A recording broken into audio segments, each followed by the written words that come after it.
A Dane County jury has found Mark Wagner not guilty of second-degree recklessly endangering safety by use of a dangerous weapon. The charge stems from a shooting more than 2 years ago that injured Quadren Wilson, who is wanted for drug-related crimes. We were in the courtroom this afternoon when the verdict came in. Braden Ross joins us to recap how we got here. Braden? That's right. The gallery in that courtroom was full today as the jury returned that not guilty verdict in this case.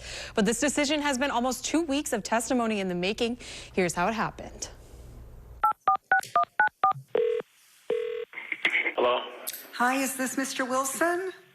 Yes, it is. Hi, it's Judge Genovese. I'm calling from the courtroom. 40-year-old Quadren Wilson listened on a phone call Wednesday afternoon as the officer who shot him 2 years ago was found not guilty. We, the jury, find the defendant, Mark Wagner, not guilty. The verdict came down after less than 2 hours of jury deliberation and more than a week of testimony.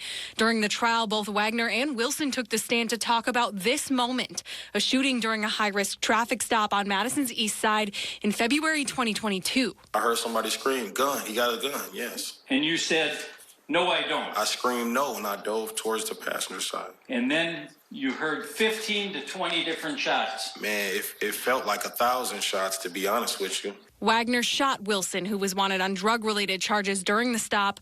Wagner, a veteran officer with the Wisconsin Department of Criminal Investigation, was later charged with second-degree recklessly endangering safety stemming from the incident. Dane County District Attorney Ismail Ozan argued that because Wilson was unarmed at the time of the shooting, Wagner had no reason to fire his weapon. But there must be articulable facts to justify any use of force. Attorneys for Wagner say at the time of the stop, he had reason to believe Wilson did have a gun and that Wagner shot only after he thought Wilson had fired first. I knew Quadren's history, and I was scared that he would start shooting. No firearms were recovered from Wilson that day. In the end, the jury sided with Wagner, finding him not guilty of recklessly endangering safety.